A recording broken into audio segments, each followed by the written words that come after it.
उत्तर प्रदेश के लखनऊ में एक चौराहा है जिसका नाम है मिठाई वाला चौराहा। और मिठाई वाले चौराहे के पास में ही एक बैंक है, आईसीआईसीआई बैंक। ये बात है दोस्तों 20 अगस्त 2026 की दोपहर तकरीबन 12 बजे के आसपास का समय था। एक आदमी ऑटो से आईसीआईसीआई बैंक के बाहर आता है और फिर वो वहाँ की डिप्टी मैनेजर जिनका नाम है दिव्या मिश्रा, उनको फ़ोन करता है। दिव्या मिश्रा बैंक से बाहर आती हैं, इन दोनों के बीच में कोई बात होती है। बात होते होते ना जाने क्या होता है दोस्तों, इस आदमी के पास में पिस्तौल थी। उस पिस्तौल को निकालता है, दिव्या मिश्रा के ऊपर तानता है और फायर कर देता है। बताया जा रहा है कि 2 गोलियां मारी थी, एक सर में एक गले में। अब जैसे ही दिव्या मिश्रा को गोली मारी जाती है, दिव्या मिश्रा नीचे गिर जाती हैं और उनके शरीर से खून बहने लगता है। यह आदमी दिव्या मिश्रा को खड़े होकर देखता है। आसपास के लोग जैसे ही गोली की आवाज़ सुनते हैं तो भागे भागे उधर आते हैं। इस आदमी को डर लगने लगता है। ये आदमी जैसे तैसे करके वहाँ से भाग जाता है। भागते भागते पसीने पसीने हो जाता है। इधर में दिव्या मिश्रा को उठाया जाता है, जल्दी से अस्पताल में भर्ती किया जाता है। अस्पताल में पता चलता है कि दिव्या मिश्रा मर चुकी हैं। लेकिन दोस्तों इसके तकरीबन आधे घंटे बाद एक मैसेज, एक व्हाट्सएप स्टेटस जो है बहुत ही तेज़ी से वायरल होता है। उस व्हाट्सएप स्टेटस में लिखा हुआ था कि मैंने अपनी पत्नी को मार दिया है क्योंकि उसने मुझे धोखा दिया है। अब मैं घर पे जा रहा हूँ, अपनी बहन को भी मारूंगा, उसके बाद मैं खुद मर जाऊंगा। अब ये आदमी कौन है, इसने क्यों लिखा ये व्हाट्सएप स्टेटस और दिव्या मिश्रा की हत्या क्यों की गई, आज की कहानी से दोस्तों हम बस यही जानेंगे। दोस्तों कहानी शुरू करूंगा उससे पहले मैं बस आपसे यही कहना चाहूँगा कि अगर आप मेरे चैनल पर नए हैं तो चैनल को जल्दी से सब्सक्राइब कर दीजिएगा ताकि रोजाना रात को 8 बजे मैं आपके लिए एक सच्ची घटना की कहानी लेकर आ सकूँ। नमस्कार दोस्तों, मैं गौरव शर्मा और आप देख रहे हैं गौरव शर्मा सफ़र। दोस्तों आज की जो सच्ची घटना मैं आपको सुनाने जा रहा हूँ, ये सच्ची घटना शुरू होती है उत्तर प्रदेश की राजधानी लखनऊ से। और लखनऊ में ही थाना लगता है, थाना गोमती नगर। गोमती नगर थाना क्षेत्र के अंतर्गत हुसड़िया चौराहा है और उसी हुसड़िया चौराहे के पास में एक शख्स रहता है जिसका नाम है अंकुर। अंकुर जो है 20 अगस्त 2026 की दोपहर में अपने घर पे बैठा बैठा मोबाइल में रील स्क्रॉल कर रहा था। इसके बाद वो व्हाट्सएप ऑन करता है। व्हाट्सएप ऑन करने के बाद में वो जो है अपने जानने वालों के स्टेटस को चेक करता है। जिस समय पे वो अपने जानने वालों के स्टेटस को चेक करता है तो उनके घर से थोड़ी ही दूर पे एक और शख्स रहता है जिसका नाम है मानस वाजपेयी। मानस वाजपेयी का स्टेटस इनके सामने आता है। जैसे ही अंकुर मानस वाजपेयी के स्टेटस को देखता है तो उसके मुंह से चीख निकल जाती है। और जब चीख निकलती है तो उसके परिवार वाले उससे पूछते हैं कि भाई क्या बात है, इतनी जोर से क्यों चिल्ला रहे हो। तो अंकुर जो है अपने परिवार वालों को वही स्टेटस दिखाता है और उसके तुरंत बाद ही वो मानस वाजपेयी की घर की ओर भागने लगता है। अपने जानने वाले 2-4 लोगों को आवाज़ देता है कि भैया मानस वाजपेयी के घर पे चलो, वहाँ पे कुछ हो गया है। अब अंकुर उसके साथ में 4-5 लोग और थे, वो सभी लोग जो है मानस के घर पे चले जाते हैं, दरवाजे को खटखटाते हैं। घर के अंदर हनुमान चालीसा चल रही थी बहुत तेज़ी से। अब ये लोग जोर जोर से दरवाजे को खटखटाते हैं लेकिन दरवाज़ा कोई खोलता नहीं है। और जब कोई दरवाज़ा नहीं खोलता तो ये लोग तय करते हैं कि ऐसा करते हैं, दरवाजे को तोड़ते हैं। तब देखते हैं कि आखिर अंदर हुआ क्या है। इसके बाद ये सभी लोग मिलके जो है दरवाजे को तोड़ देते हैं। और जब दरवाजे को तोड़ा जाता है तो अंदर का नज़ारा देख के इन लोगों के पैरों के नीचे से ज़मीन खिसक जाती है। दरअसल जो मानस वाजपेयी है उनकी उम्र है 35 साल के आसपास। मानस वाजपेयी की लाश जो है सामने ही पड़ी हुई थी, खून से लबालब थी। उनकी बहन है शिवा वाजपेयी जिसकी उम्र 28 साल के आसपास है। उसकी लाश जो है बेड के ऊपर पड़ी हुई थी। सामने ही टीवी रखी हुई थी, टीवी में हनुमान चालीसा बहुत ही तेज़ी से चल रही थी। सबसे पहले तो हनुमान चालीसा को बंद किया जाता है। इसके बाद जिन लोगों ने दरवाज़ा तोड़ा था वो लोग क्या करते हैं, तुरंत ही 112 नंबर पर कॉल कर देते हैं और पुलिस को बुला लेते हैं। 10 से 5 मिनट का समय लगता है, पुलिस मौके पर पहुंच जाती है। पुलिस वाले घर के अंदर जाते हैं। मानस वाजपेयी और उनकी बहन शिवा वाजपेयी ये दोनों मर चुके थे, खून से लबालब हो रखी थी इनकी लाशें। इसके बाद वहाँ पे उन लोगों से पूछा जाता है कि आप लोगों को भाई कैसे पता चला मानस वाजपेयी के बारे में, तुमने दरवाज़ा कैसे तोड़ा, क्यों तोड़ा, आखिर जानकारी कैसे मिली। तब जाके अंकुर सामने आता है। अंकुर बताता है कि मैं अपने घर पे व्हाट्सएप चेक कर रहा था, व्हाट्सएप स्टेटस पे जो है मानस वाजपेयी का स्टेटस सामने आया।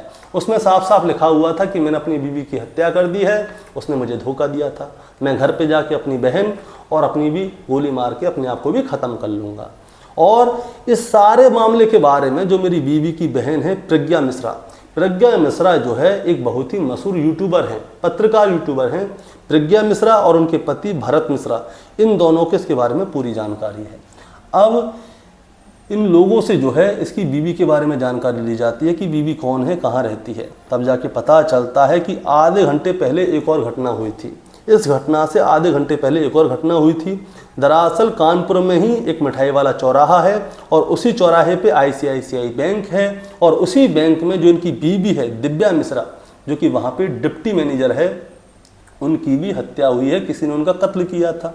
अब ये जानकारी ली जाती है कि किसने किया, क्यों किया, दिव्या मिश्रा और मानस मिश्रा के बीच में क्या चल रहा था, क्या थी पूरी वजह, तब जाके ये वाली बात सामने आती है। दरअसल जो दिव्या मिश्रा है उसकी शादी आज से 12 साल पहले मानस मिश्रा के साथ हुई, मानस वाजपेयी के साथ हुई थी। मानस वाजपेयी के साथ हुई थी, सब कुछ बहुत अच्छा चल रहा था। 4 से 5 साल की बात है, 4 से 5 साल तक तो बहुत अच्छा चलता है, सब कुछ एक साथ रहते हैं, दोनों लोग बैंक में काम करते हैं, कोई किसी चीज़ की कोई कमी नहीं थी। लेकिन धीरे धीरे करके क्या होता है, इन दोनों के बीच में जो है विवाद होना शुरू हो जाता है। पढ़े लिखे लोग थे, जल्दी विवाद हो जाता है। अब इन दोनों के बीच में विवाद होना शुरू हो जाता है। शादी के बाद में कोई बच्चे हुए नहीं थे, बच्चे होते तो शायद विवाद भी कम होते। अब इन लोगों के बीच में विवाद होना शुरू हो जाता है तो क्या है, घर में कलेश होने लगते हैं। कलेश होने लगते हैं तो आज से तकरीबन 1 साल पहले की बात है। जो दिव्या मिश्रा है, दिव्या मिश्रा ने जो है मानस वाजपेयी का घर छोड़ दिया था, वो अलग रहने लग गई थी और उन्होंने मानस से अलग होने के लिए कोर्ट में तलाक की अर्जी भी दे दी थी और वो चाहती थी कि मानस अलग रहे, मैं अलग रहूं और सब कुछ ख़त्म हो जाए। लेकिन जो मानस है उसके माता पिता की पहले ही मौत हो चुकी थी। मानस के घर में उसकी एक बहन है जो कि मानसिक रूप से बीमार है, उम्र 28 साल है, नाम है शिवा वाजपेयी। मानस वाजपेयी जो है वो अपनी बहन के साथ एक घर में किराए पे रहता था। वो बेचारा परेशान था कि बहन को देखने वाला कौन है, कौन नहीं है। इसके बाद क्या होता है दोस्तों, मानस जो है मानसिक रूप से भी धीरे धीरे करके परेशान हो रहा था कि उसकी बीवी उसे छोड़ के चली गई, घर पे एक मानसिक रूप से बीमार जो मेंटल बहन है वो भी रह रही है, तो बहुत सारी परेशानियां थी। वो अपनी बीवी को मनाना भी चाहता था, लेकिन उसके मन में कहीं कहीं पे ये भी लगता था कि शायद उसकी बीवी ने किसी और के लिए उसे छोड़ दिया है। तारीख थी 20 अगस्त 2026। 20 अगस्त 2026 की दोपहर में मानस क्या करता है, 12 बजे के आसपास का समय था, वो ऑटो से जो है ICICI बैंक जाता है जो मिठाई वाले चौराहे के पास है। वहाँ पे जाके अपनी बीवी दिव्या मिश्रा को जो है फ़ोन करता है। उसकी बीवी बैंक से बाहर आती है। बैंक से बाहर आती है तो उस समय पे मानस के पास जो है 2 पिस्तौल थी। अब इन दोनों के बीच में कोई बात होती है। बात होने के बाद में मानस को अचानक से ना जाने क्या होता है, वो पिस्तौल निकालता है और अपनी बीवी दिव्या के सर पे रख के फायर कर देता है। बताया जा रहा है, कहीं कहीं बता रहे हैं कि सर में गोली लगी है, कहीं कहीं बता रहे हैं कि गर्दन और सीने पे गोली लगी है। ये सारी चीज़ें जो है पोस्टमार्टम के बाद में ही सामने आएंगी कि कहाँ पे कितनी गोली लगी है। वैसे तो 2 गोलियों का नाम आ रहा है, अब पोस्टमार्टम में जो आएगा वही है। अब दोस्तों मानस क्या करता है, जैसे ही अपनी बीवी को गोली मारता है तो वहाँ पे आसपास के लोग जो है इकट्ठा होना शुरू हो जाते हैं गोली की आवाज़ सुनते ही। अब मानस जैसे तैसे करके वहाँ से भाग जाता है। इधर में आसपास के लोग भी वहाँ पे आ जाते हैं। दिव्या मिश्रा को सब लोग जानते थे कि ICICI बैंक में जो है ये डिप्टी मैनेजर हैं। बैंक के लोग भी आते हैं, इन्हें आनंद फानंद में अस्पताल लेके जाते हैं। अस्पताल में पता चलता है कि ये तो मर चुकी हैं। और इधर जो मानस है वो ना जाने किस तरह से ऑटो करता है, क्या करता है, जैसे तैसे करके अपने किराए के कमरे पे पहुंच जाता है। और किराए के कमरे पे पहुंच के ये जो है घबरा रहा होता है। जिस समय पे ये भागा भागा अपने घर पे जा रहा था तो ये पसीने छोड़ रहा था। इसके अड़ोसी पड़ोसी ने इसको देखा था। अब ये किराए के कमरे पे अंदर पहुंच जाता है। अंदर ये घबरा रहा था, सामने इसकी बहन बैठी थी और ये बैठा बैठा घबरा ही रहा था। तो ये क्या करता है, सबसे पहले एक स्टेटस लगाता है व्हाट्सएप पे और उसमें साफ साफ लिखता है कि मेरी बीवी ने मुझे धोखा दिया, इसलिए मैंने उसकी हत्या कर दी। अब घर पे आ रहा हूँ, अपनी बहन को भी मार दूंगा, मैं भी मर जाऊंगा। और इस सारे कांड के बारे में जो मेरी बीवी की बहन है प्रज्ञा मिश्रा, उसे सारी चीज़ पता है और उसका पति जो है भरत यादव, उसको भी सारी चीज़ पता है। उनसे बात कर लेना, ये सीधी बात। स्टेटस का मतलब ये है। अब वो स्टेटस लगाने के बाद में घर में हनुमान चालीसा चालू करता है। उसकी जो बहन है वो मानसिक रूप से बीमार है, मेंटली टॉर्चर है, मतलब टॉर्चर नहीं सॉरी मेंटल है, ये मान लीजिए, सीधी सीधी बात है। किसी के बारे में कुछ कह नहीं सकते, गलत चीज़ होती है। अब वो अपनी बहन को जो है बेड पे सोने के लिए कह देता है। उसकी बहन बेचारी सो भी जाती है, भाई की सारी बात मानती है, वही देख रेख कर रहा था। और मानस क्या करता है, बंदूक निकालता, अपनी बहन के सर में गोली मार देता है। हनुमान चालीसा उसने टीवी में पहले चला दी थी फुल आवाज़ में, ताकि बाहर गोलियों की आवाज़ जाए ना। पहले तो अपनी बहन की गोली मार के हत्या करता है, उसके बाद में वो अपने सर में भी गोली मार लेता है, जिसकी वजह से उसकी मौत हो जाती है। फिर उसका स्टेटस जो है आसपास के लोग देखने लगते हैं, उनमें ही अंकुर था। अंकुर ने स्टेटस देखा, तभी वो भागा आया। घर पे आए तो इन दोनों की लाशें पड़ी हुई थी। पुलिस को बुलाया गया, पुलिस की फॉरेंसिक की टीम आती है, आला अधिकारी सब लोग आ जाते हैं, जितने भी पत्रकार थे, सोशल मीडिया वाले सब लोग वहाँ पे होते हैं और फिर मानस के बारे में जो है खबर हर जगह चलने लगती है। पुलिस की टीम जब घर पे आती है तो उनके घर में 3 हथियार मिलते हैं, जिसमें 2 पिस्तौल होती हैं जो कि अवैध हैं, एक तमंचा होता है वो भी अवैध है। अब घर में अच्छी तरह से जानकारी ली जा रही है, जांच पड़ताल की जा रही है। मानस और उसकी बहन की लाश को जो है कब्जे में लेके पोस्टमार्टम के लिए भेज दिया गया है। हथियारों को सबको कब्जे में ले लिया है। पोस्टमार्टम की रिपोर्ट में साफ साफ आया था कि जो मानस है उसके सर में गोली लगी थी, बहन है उसके सर में भी गोली लगी हुई थी। अभी रिपोर्ट अच्छी तरह से सामने नहीं आई है, अभी पोस्टमार्टम के लिए गए हैं। जो वहाँ पे लोग थे उन लोगों ने जो बताया है मैं आपको वही बता रहा हूँ। लेकिन दोस्तों जो मैसेज है उसमें जो है मानस ने सारी चीज़ लिखी थी कि मेरी बीवी ने मुझे धोखा दिया है इसलिए मैंने उसकी हत्या की है और मैं अपनी बहन को भी मार रहा हूँ, खुद भी मर जाऊँगा जाके। और उसके नीचे जो है अपनी जो बीवी की बहन है प्रज्ञा मिश्रा उसका नाम लिखा हुआ था और उसके साथ साथ उसके पति का नाम भारत यादव ये भी लिखा हुआ था कि इन लोगों को सारी चीज़ पता है। अब दोस्तों ये चीज़ थी कि आखिर उसने अपनी बहन की हत्या क्यों की है और प्रज्ञा मिश्रा को क्या क्या पता है। पहले तो मैं आपको प्रज्ञा मिश्रा के बारे में बताना चाहता हूँ। ये बहुत ही मशहूर यूट्यूबर हैं, पत्रकार हैं और इनका खुद का चैनल है, इनका पेज भी है, सोशल मीडिया हैंडल है, सारी चीज़ को ये करती हैं, पूरी दुनिया जहान के बारे में पूरी जानकारी देती हैं। लेकिन अपनी बहन के घर में क्या चल रहा है क्या नहीं चल रहा उसके बारे में कुछ भी जानकारी नहीं है, ना ही ये कभी शेयर करती हैं। अब जब प्रज्ञा मिश्रा के ऊपर जो है उंगलियां उठ रही थी, सारे पत्रकार यही बात कर रहे थे कि प्रज्ञा मिश्रा को क्या पता है, तो इसके बाद में प्रज्ञा मिश्रा ने जो है अपने सोशल मीडिया पे कुछ लिखा। उसमें लिखा कि मेरी बहन को जो है मेरे जीजा ने मार डाला।